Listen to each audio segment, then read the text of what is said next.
Hello and welcome. Welcome to our show. This is Lessons Beyond the Stethoscope, and here we provide practical health tips and tools that you can use in your everyday life.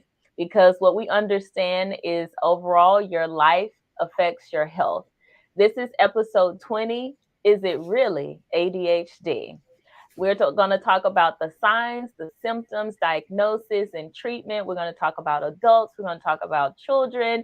And I can't do it all by myself because today I have the wonderful Dr. Rhonda Mattox who is joining us. And she is just not just somebody I plucked off the side of the road.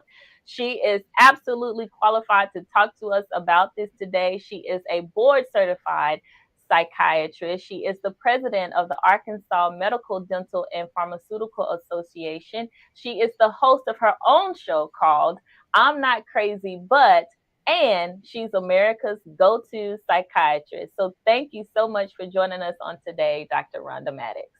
It is my pleasure. And let me just say congratulations on your 20th episode. Yay, thank you. So we're going to talk about this today because I have had recently, and it seems like it's kicked up recently, and you may have seen this too, especially with the pandemic and us coming out of that and all the things that were happening. I'm having what I'm seeing a lot of adults that are calling the office and saying, I am overwhelmed. My thoughts are going a mile a minute. I am not able to focus. I can't concentrate. I think I have ADHD. So I think I need some medicine. And I'm like, okay, well, there's a few things that we have to do before we start the medication. So can you just start from the very basics beginning? What exactly is ADHD? Well, that is a great question. It is exactly what the name is in there. Attention deficit hyperactivity disorder. So, with the symptoms of attention, this can be anything from making careless mistakes, having a lot of trouble paying attention to details. You can maybe pay attention to fun stuff, but if you have to have sustained attention for things that are not as fun, you find it difficult. Many times they'll find themselves in relationship issues because they're a poor listener. They're interrupting. They're obviously distracted, not following through on tasks or instructions. And so that can get you in trouble at work. Difficulty with organization, difficulty with time management, losing stuff that you need, forgetful in daily activities. And then just the age old procrastination, put it off until the last possible minute. So that's what the inattention part looks like. But the hyperactivity looks like, fidgety, squirming, out of your seat when you should be seated, maybe excessive running or climbing or feelings of restlessness, like you've got to be on the go. Think about like the that bunny, the bunny that's always on the go or whatever. Difficulty with really quiet quiet activities. And so always talking, blurting out answers before you finish your sentence, interrupting, intruding on others. And so you can imagine that sometimes they can be a little bit off-putting in relationships and stuff like that. But the key thing is that this is not just present in one area. This is present in social activities. This is present at work. This is present at church, present at home. And it is causing some problems in a few areas of their life, like academics or work or relationships, those kinds of things. And it is pretty pervasive. You need to have symptoms as an adult. You need to have the symptoms at least before 12 years old. And yeah, we want to also rule out that there's not anything else going on. So some of these symptoms, perhaps if you had a thyroid condition, that may show up if you're on certain medicines that might have a side effect of hyperactivity or you can't concentrate. And as I said, that I thought maybe steroids. Sometimes steroids can really mess with your ability to concentrate. So you want to make sure that it's not related to some other condition. Or not related to maybe some drugs or some kind of recreational drugs as well. You mentioned before the age of 12. So is that one of the criteria? Because if someone, that was one of the things I was going to ask you, like, does this all of a sudden present in adulthood? Like they just said, okay, I'm sorry. Or do people notice that they were having some struggles earlier and then it seemed like it progressively has gotten worse? So many times it presents in childhood, but if you have parents who have other competing interests, then I mean, they picked up on it, but they didn't have time to get it checked out.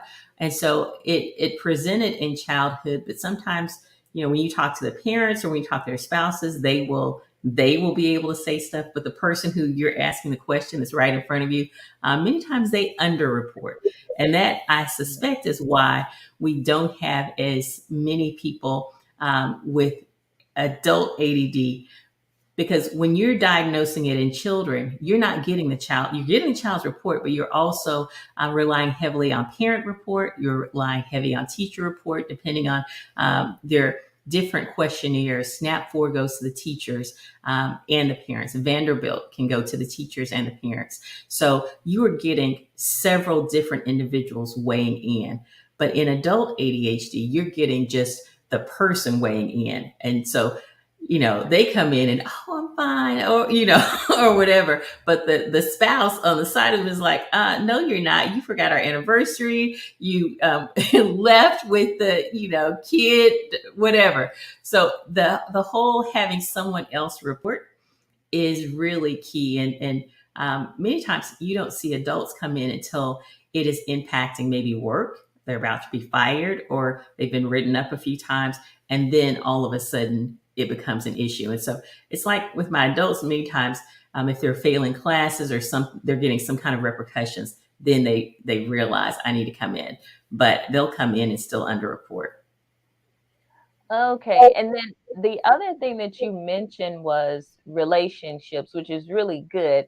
And not only in the adult relationships, but you're talking about when it comes to children, the Mhm. interactions that they have with other people, because then those other people can report and say what's going on. One of the things that I really, really want to drive home with the point of this and for people to get, if they get nothing else, is that it doesn't mean that you're broken, doesn't mean that you're bad. And I have heard a lot of this. There's a lot of stigma with people that have this diagnosis, that people are like, oh, you're just not trying hard enough, you're just not, focusing hard enough. And the other thing, unfortunately, with children, I've had some people to say, well, those are bad children, so if they are Mhm. bad, they are, because they are not listening, because they are doing these things, they just are, they just, some people just use that label, they're bad. Mhm. But I appreciate you saying that it is an inattention and they are just, it's kind of an impulse thing in what they're doing. Is that correct in what I'm getting from you? It is, and I like that you brought the word bad in, because when I was a child, people didn't get ADHD. They were diagnosed BAD, and the Mm. treatment of choice was a BELT. And you can imagine, I remember, there are parents who come in and they are literally trying to beat the ADHD out of the child, and they find them to be disrespectful. And so they are labeling the child with terms that aren't flattering. It's when, if I say that you have impulse control issues, that is different from you're disrespectful, you're bad.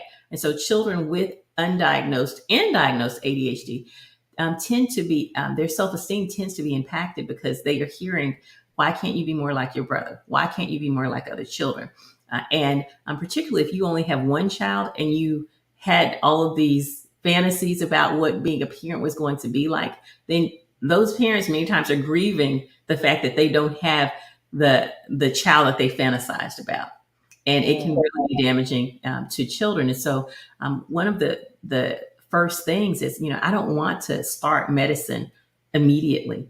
I really think that it's important for there to be some therapy, and especially in kids who are under 6. And I know that you're thinking therapy for someone under 6. I'm glad you no, I'm thinking really the parent needs to be educated about, number one, what is appropriate developmentally, because sometimes that, like, kids running and playing and jumping is normal behavior. And so figuring out what is normal and what is maybe outside of that quote norm, and I'm going to put norm in quotes, but what is over the top. And I like to start not with medicine immediately. I want to start with a family history. I want to, do we have people in the family who have bipolar disorder?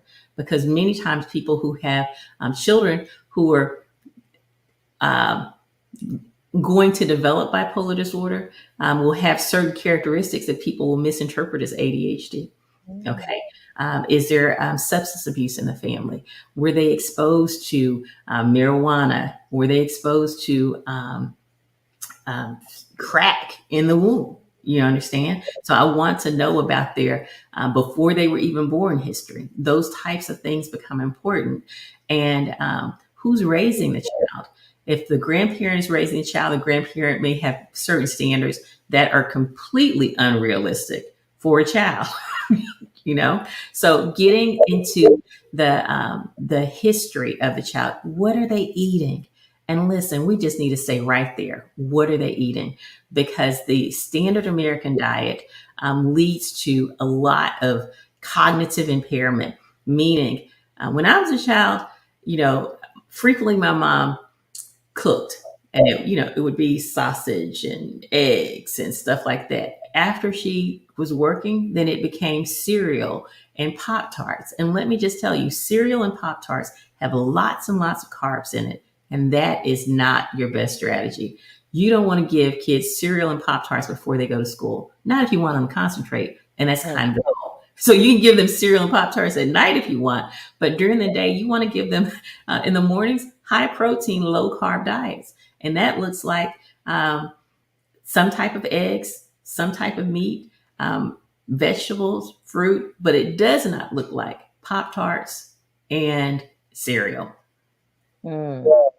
That is a good point, especially the diet. And I know we're talking about children, but even with adults, because some of these things, it's the same. Because I'll talk to some people like, what are you eating? And it's a lot of fast foods. It's a lot of what I can grab to pick up and go. It's even energy drinks because I'm tired for whatever reason, because I was staying up and all this stuff. So it also goes back to symptoms too. It kind of goes back to like your lifestyle, diet, sleeping, those sorts of things. But then some of your symptoms could be keeping you up. I have some people who have like racing thoughts, and my thoughts are all over the place all the time. So can you talk about it, because you touched on it just a little bit about the bipolar disorder, but how there could be some other underlying mental health things that could be going on instead of ADHD? Absolutely. I will say there are two things there are a number of things that I'm definitely going to assess for. One is post-traumatic stress disorder. And when they're saying, I can't concentrate, is it that you're having flashbacks of bad things that have happened to you? Is it that you have nightmares so frequently that you're not able to sleep? And because you have limited sleep, people who can't sleep can't concentrate. Okay. And so, are you having sleep impairment? Do you have like sleep apnea or something along those lines, to where you can't get to sleep, or you're waking up frequently and then you can't concentrate? Do you have chronic pain and then you're on medicines, and the medicines make it difficult for you to pay attention? And certainly, do you have bipolar disorder? Bipolar disorder is frequently misdiagnosed as ADHD, particularly in kids, but some of the symptoms are similar. So with bipolar disorder, we're used to, you're irritable and mean, or you're really happy, or you're really low. And that's what we think of as bipolar disorder. But the rest of it is that your brain may be going 90 to nothing, and you can't concentrate. And you jump from this topic to that topic to this topic to that topic. And people attempting to follow you are like, what? You're talking really, really fast. You're moving really fast. Does any of that sound a little bit like ADHD? So you can really misdiagnose. And so I use, for me, history is key. When people tell me that they have a lot of anxiety and a lot of depression, and the depression meds, they've chosen every depression med under the sun, but it doesn't work. I tend to look for bipolar disorder or PTSD. And then the other piece is anxiety. If you are worrying a lot, when I talk to you, you start worrying about this. So I need to assess you for generalized anxiety disorder, those types of things. And the problem is sometimes when you go to your primary care doctor, they have 10 to 15 minutes. And so you just get a really short, oh yeah, I can't concentrate. You can't concentrate. Oh, he can't sit still. Okay. But you don't get the thorough workup. And so I would, unless you are working with a provider who can sit down and talk to you over several sessions, if it's just a 15-minute talk, you want, several of those 15-minute talks so that they can get lab work, make sure that you're, not anemic. People with ADHD will frequently have iron deficiency, zinc deficiency, magnesium deficiency, those types of things. So I want my doctor to be talking to me about my diet, my nutrition, exercise. Frequently, I encourage people to get into nature, to be outside, because there's something that vitamin sunshine does something good for you. Exercise, yoga for those whose religious values permit that can be really helpful. Aerobic exercise, definitely helpful. But let me just tell you, if you are 6 or over, medication is one of the first recommendations that people will make, primarily because it makes it so much easier for you. We're in a generation that just likes microwave, want it fixed. But while medication helps and it helps quickly, working with the people around the child to understand them so that they don't crush their self-esteem is so important. That's a good point, and I'm going to come back to that because I want to talk a lot more about treatment, and there's various options and how people can be supported in this whole process. But before we do, I want to now talk about the whole diagnosis, because you talked a little bit about it, like a 15-minute visit, and I want you guys to really hear me and hear both of us clearly. 15 minutes is not enough. 10 minutes, the average doctor's visit, especially primary care, is like 10 minutes. 10 minutes is not enough time to accurately diagnose and say whether or not you have ADHD. Like she said, you could have these symptoms if there are no labs to help us determine if these symptoms are truly coming from that. That does not give us a whole picture. If we're not able to do some diagnostic testing to see exactly what else is going along with these symptoms, 15 or 10 minutes is not enough to get a true good picture of what's happening.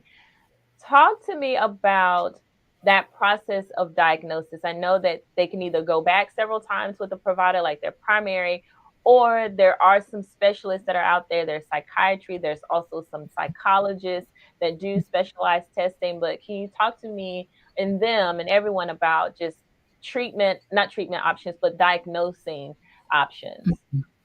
So you can be diagnosed by a psychiatrist or a psychologist. You can be diagnosed by your pediatrician. You can be diagnosed by a family medicine doc. So a number of individuals can diagnose you.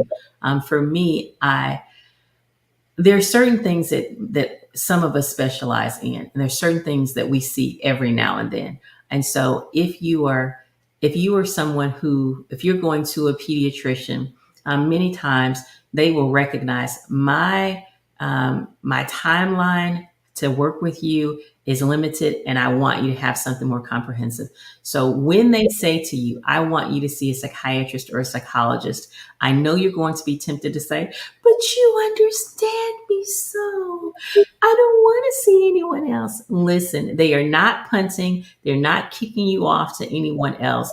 They are still going to be a part of your treatment team. But what they are saying is, I don't do this all day, every day. These guys do this all day, every day. Let them work you up. Let them rule out other conditions. I will do the labs. I will interpret the labs. I will find out, are you anemic? Or is he anemic? Does he have something else?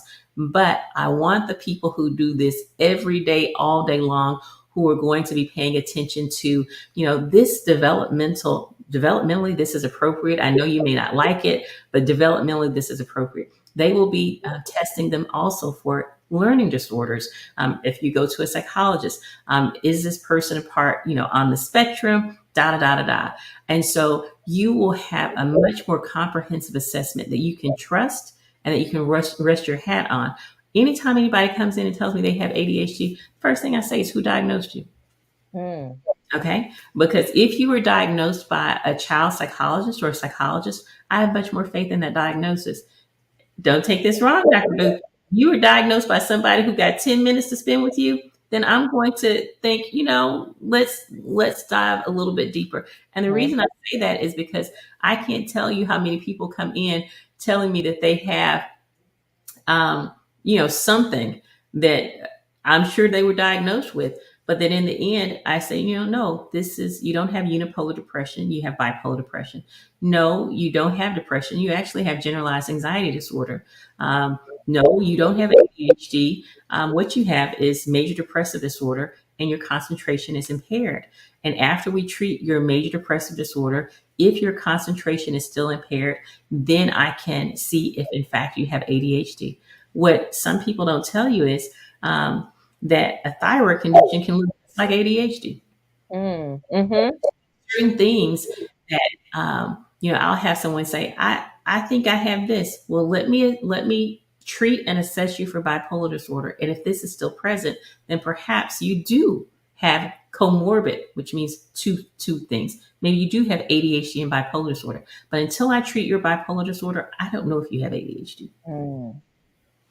That is really good. That whole, because the other thing is, I like the point that you said, who diagnosed you? Because a lot of times, and listen, I have heard it, I have seen it, you probably have too, I don't know, but people say, well, I went to the TikTok, I went to the Google, Dr. Google. Yes, yes.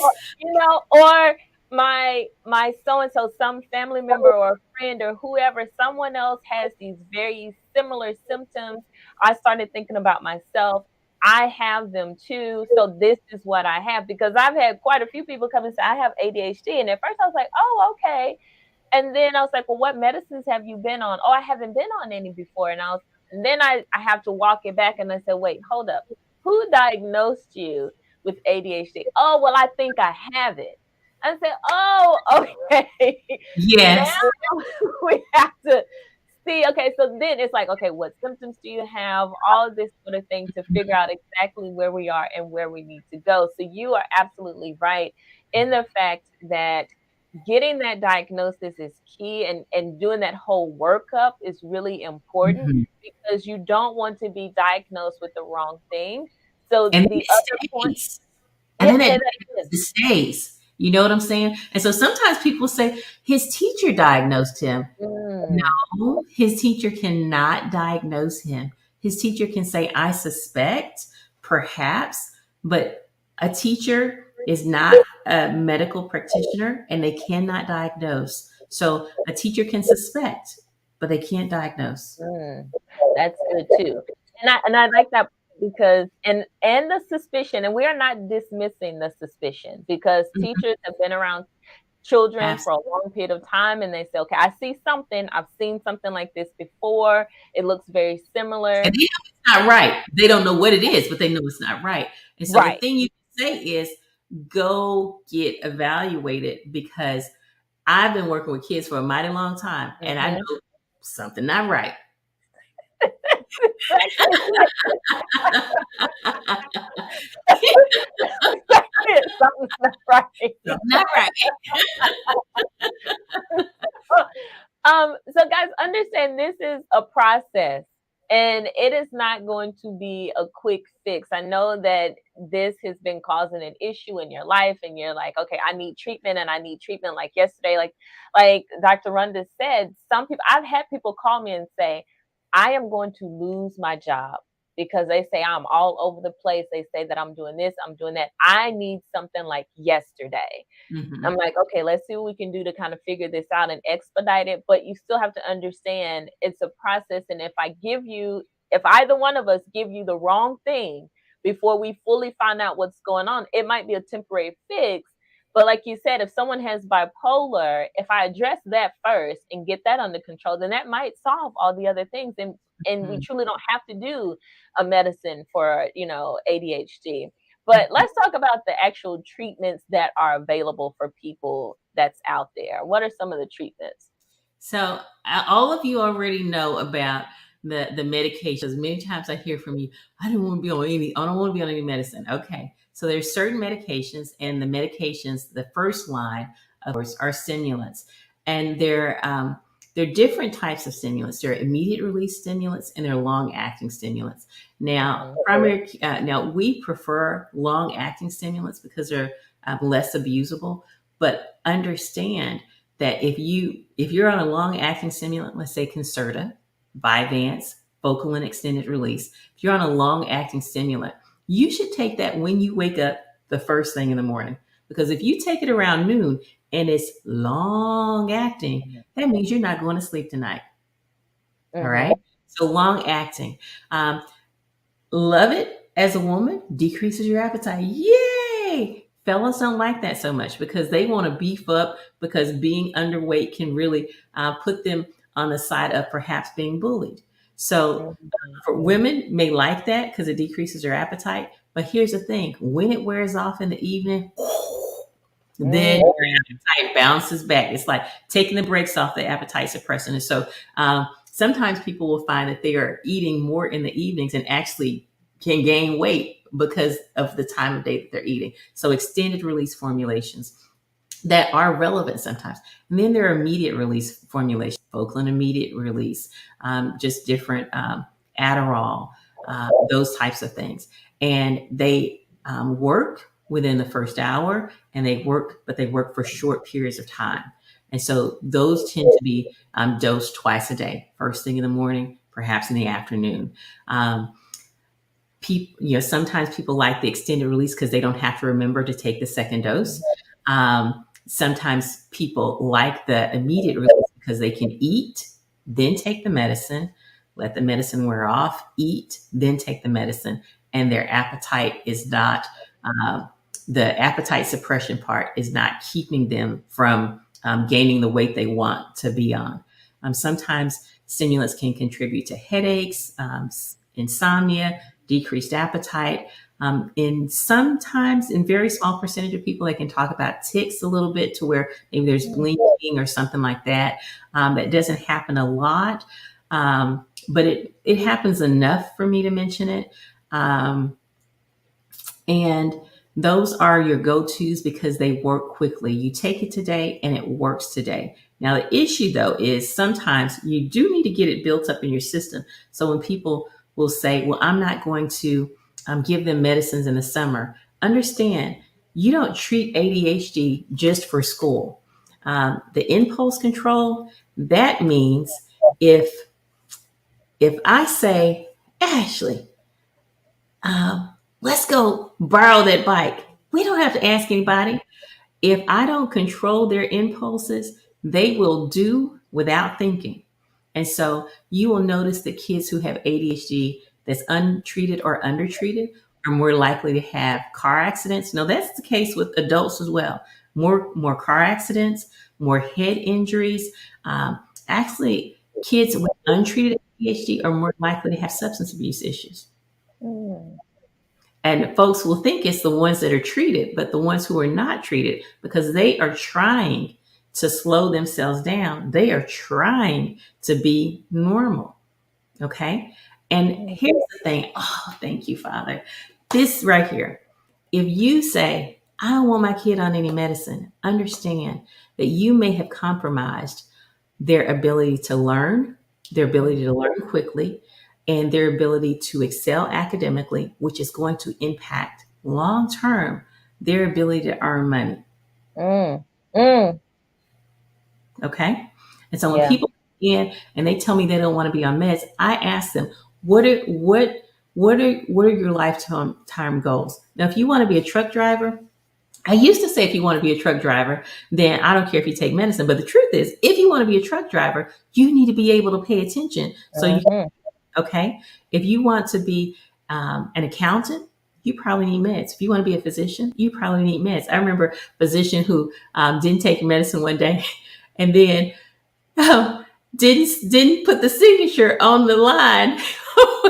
Didn't put the signature on the prescription. So it depending on what you want to do. If you want to be an artist, maybe you don't need meds. If you want to be whatever it is that does not require sustained attention, if that's what you're aspiring for, maybe not so much. But if you want relationships where people think that you're paying attention to them and you're not not ignoring your anniversaries and not forgetting to pay the bills, i.e., if you want to be a good partner, even if it's not the highest dose, you want to work with maybe an ADHD coach, get some CBT, work on your nutrition, exercise, and maybe consider lower doses of medicine. But medicine, depending on how severe, may absolutely need to be a part of your picture. I like the fact that you brought that up because there's a lot of resistance to medications, not just to ADHD, to anything. If I tell someone, Mhm. okay, your blood pressure is high, it has been high. And when I say to people, I'm talking to myself. I went to the doctor and they said, oh, it's high today. I said, oh, y'all didn't take it right. That's okay. I'm good. I go to another one and I went to my eye doctor. Your blood pressure is high. Y'all not using the right cuff. That's all right. I'm good. So, Yes. And when she said people, she's talking about us, these people. people, so I get it. So then that hesitation of taking medicine, period, for anything, there's a deeper thing, and I'm actually going to do a show about that, about like what is connected to that, what is behind that. There is this, something's wrong with me or whatever. But even with this, like you said, this can set you or your child up. This is their trajectory of what happens if they're not able to focus, they're not able to pay attention. It is not something that they can necessarily control. Their brain is like it's all of that. It's doing that, and already this little person is trying to develop. They're already like supposed to be these cute little free spirits that do the things anyway, right? But then if their mind is in overdrive, like how do you get them to come down so that they can learn their ABCs, so they can learn their one, two, threes? If they're not able to continue to keep up with that, then this is what you're saying, they're falling behind. And if they're Mhm. falling behind, then how does that help them when they're trying to get to that next stage in their life? They are trying to apply for a job, they want to go to college, whatever it is. Then these things, and then it affects their self-esteem. Then it's Mhm. like, well, I'm not good enough. They told me that, I was making C's and D's in school, so I'm not smart. So I shouldn't even try to do that. Like it continues to create like this snowball effect, but you have things. Medicine is a tool. There are all these different tools that we have. There's different options. And I appreciate you talking about, there's ADHD coaches, there Mhm. are ADHD counselors. These people are out there to say, okay, we can do some behavior modifications. These are some things, but you're going to, no matter what option you choose, if it's a medication, if it is a coach, if it's counseling, whatever all that looks like, diet, exercise, putting it all together, you're going to have to be intentional about it, because this is going to have to be an all in process. The medicine is not going to just fix it, it's not going to Mhm. do it. Right. That it'll give you some relief for that moment, but to continue to make sure that you're seeing and getting what you need, putting all of it together and being intentional about it, I believe is what's going to set you up for that next step and make you say, Mhm. okay, we're on the right track, we're going in the right direction. Absolutely. And I will say that, um, you know, when I'm seeing someone, I can always tell the parent. First of all, I am. I think people imagine that psychiatrists are like these fairy godmothers who just want to say, and you get a medicine, and you get a medicine, and you get a medicine, and you get. I am not like that. So first of all, I'm very reluctant to prescribe medications to children. Period. Okay. And when you come see me, unless your child is in danger of being kicked out of school, unless they're suicidal, you may leave frustrated with me because I may not give you a medicine. What you may leave with is some lab a lab form to go get this and have signed medical releases so that I can get medical records from here, there, and everywhere. And we may have talked about sleep hygiene.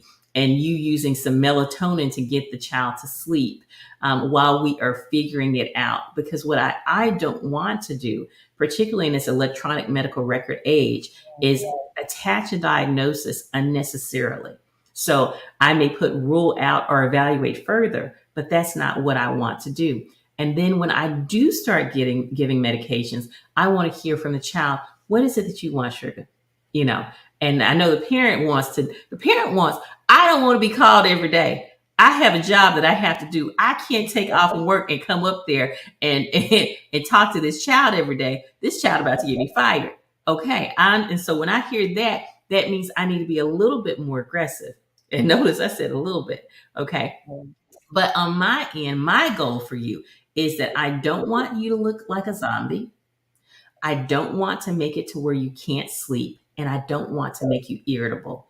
And understand that irritable part, if I start on a medicine and I start them too high, I risk making them really aggressive, really assertive. Some of the folks that we are calling bipolar are in fact not bipolar. We just put them on Adderall, and Adderall is one of those stimulants that sometimes can make you real irritable and snappy and ruin your relationships because folks can't stand your butt no more. Okay. So, so I'm going to start. I'm probably not going to start Adderall because personally, I don't really like Adderall very much because I see so many mood disturbances and anger disturbances and so much aggression on doses. So I tend to start with something else if I'm going to start it at all.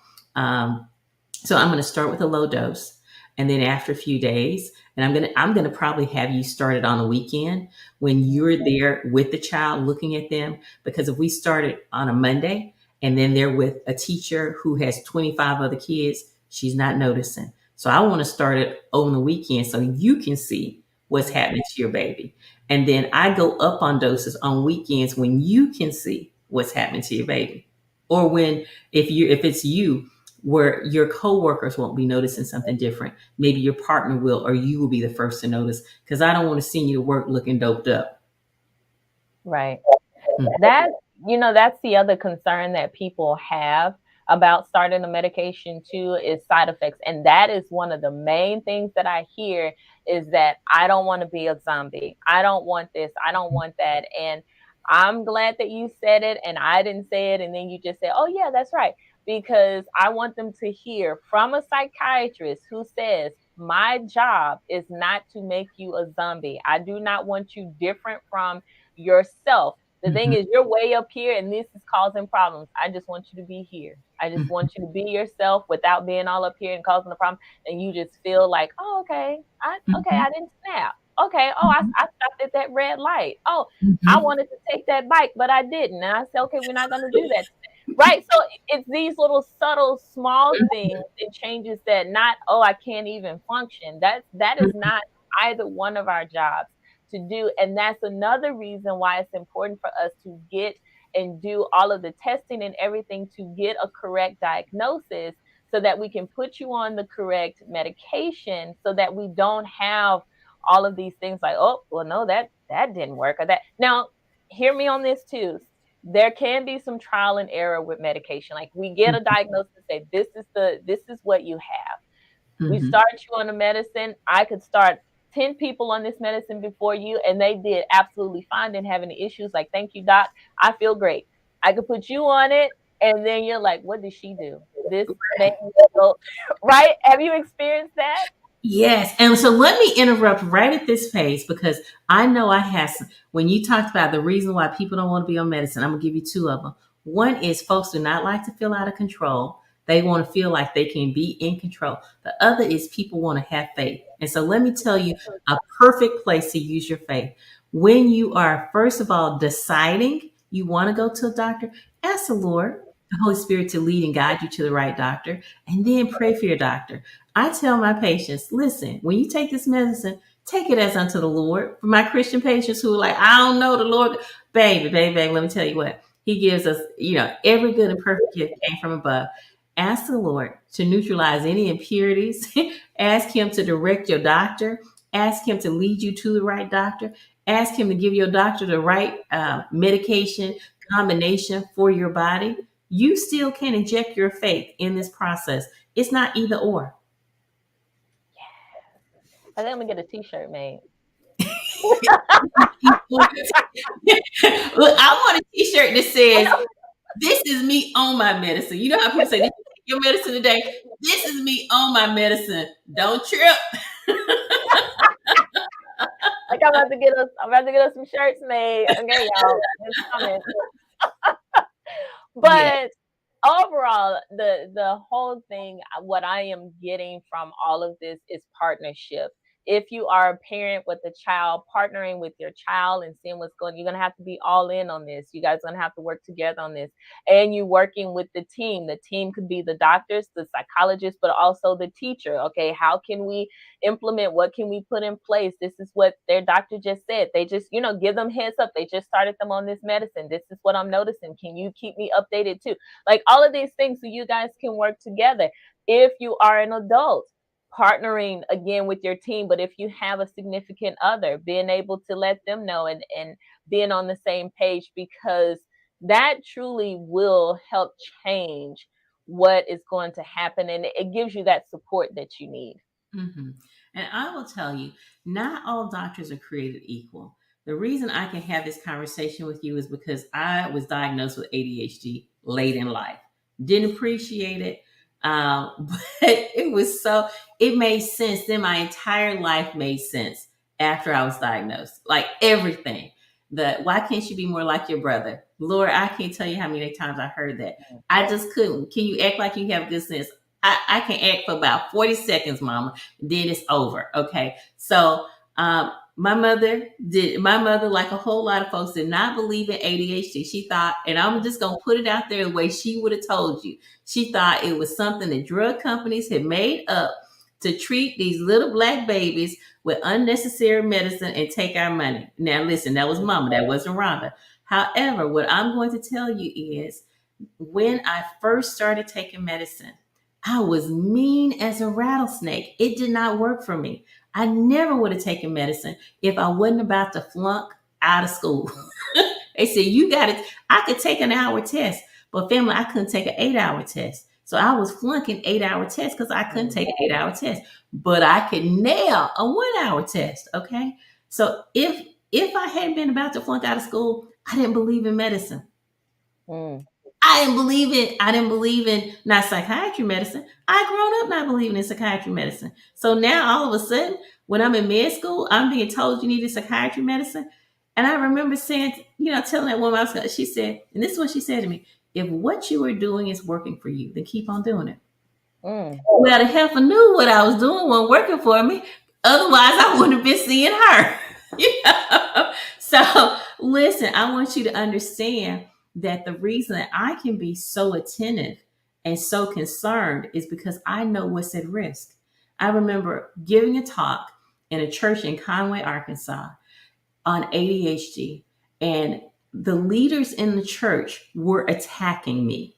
Mm. The leaders. I couldn't fight back. How you gonna fight back with the minister of a church?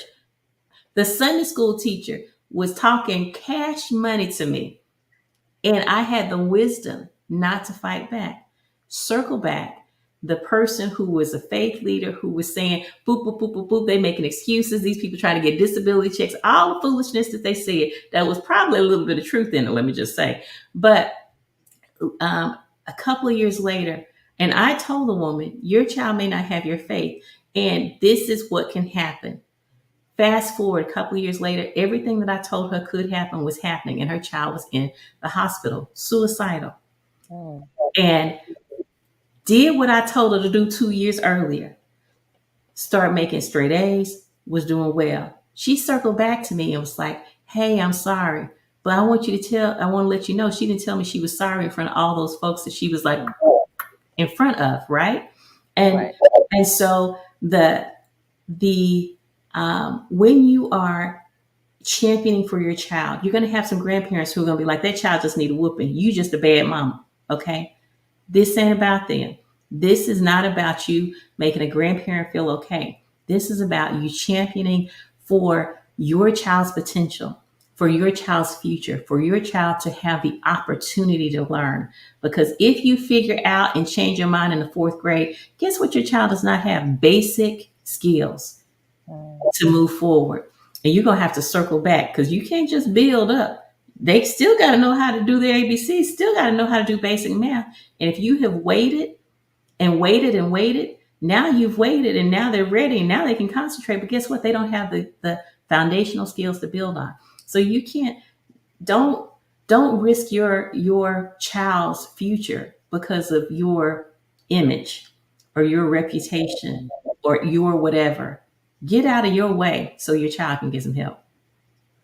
Oh, that's good. I mean, I was gonna ask if you had anything else that you wanted to add, but that was excellent. If you want to leave it there, that's fine. But if you had something else that you wanted to, because I feel like we've touched on all of the things in regards to ADHD, but if there's anything else that you want to add, you are very welcome to do so. Show up at your child's school and don't show up beating your child up. Show up saying, we are on the same team. How can I support? Um, if you're going to check your child's teacher, baby, don't do it in front of them. Do not do it in front of them. Okay. Show up at those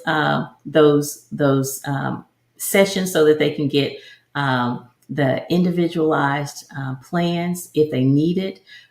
Show up, show up, show up. And if you can't show up, have a Zoom meeting with them. Now that we have these, you can't show up, have a phone call with them.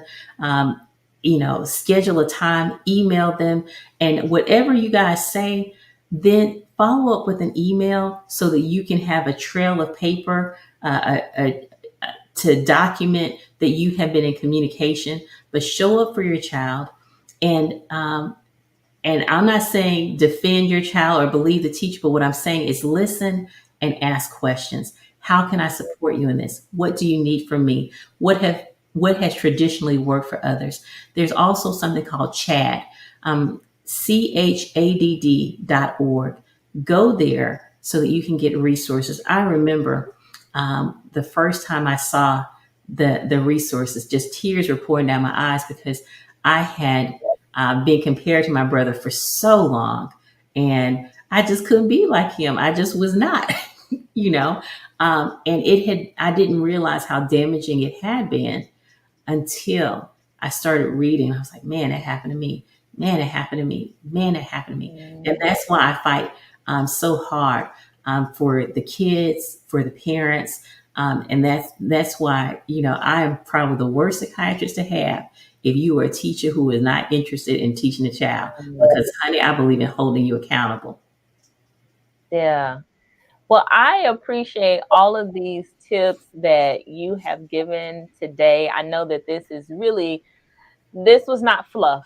This is a lot of really concrete information that people can use and now can take it and say, okay, how can I use this when I go to my appointment? This is how I'm going to be able to now navigate this area so that they can truly get the answers that they need. So I appreciate you coming on and really sharing a lot of that information, but also sharing your story because that's important. Because some people feel like, oh, you guys are just talking, but you haven't experienced it, or you're just talking it. But for you to actually share, like, no, I not only do I know, I know. I You know. know? And I wasn't intending to tell you for the record. But I think that it is truly going to help resonate so people understand she's not just talking, like she understands it. She's seen it. There's been some trial and error with her too, but she's sitting here today. So that shows you what can happen once you start putting those things in place. I want you guys to make sure that you start putting the pieces of the puzzle together, partner with who you need to partner with. If you are finding that this person is being really negative and they are not supporting you on that, no matter ADHD or not, whatever it is in your life, there are plenty of other people who will support you, especially if you're trying to do the right thing. So find those people, find your village, so that way you can get what you need. But until next time, we will see you and we are wishing you healing, and we will see you soon. Take care.